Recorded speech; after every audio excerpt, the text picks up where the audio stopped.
मुसळधार पावसामुळे भंडारा जिल्ह्यातील विविध भागात निर्माण झालेल्या पूर परिस्थितीचा आढावा घेतला। यावेळी पवनी येथे माध्यम प्रतिनिधींशी संवाद साधून सर्व नुकसानग्रस्त बांधवांना शासनाच्या माध्यमातून तातडीने मदत दिली जाईल असे आमदार परिणय फुके यांनी स्पष्ट केले आहे। नाही, सरकारकडे निश्चितच सरसकट लोकांना मदत झाली पाहिजे। सरसकट शेतीचं नुकसान भरपाई झाली पाहिजे। लोकांच्या घराचे, लोकांचे व्यावसायिक दुकानांचेही मोठ्या प्रमाणात नुकसान झालेलं आहे।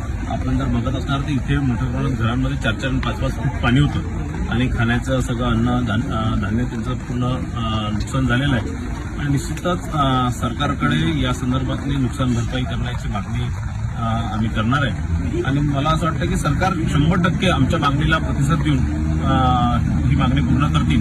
पण या सगळे हे जे संकट झालेलं आहे याचं मुख्य कारण या गावांमध्ये नाल्यांवरती झालेलं अतिक्रमण आहे। आताच मी संबंधित विभागातील सर्व अधिकाऱ्यांना, तहसीलदारांना, कलेक्टरांना आणि पीडब्ल्यूडी विभागात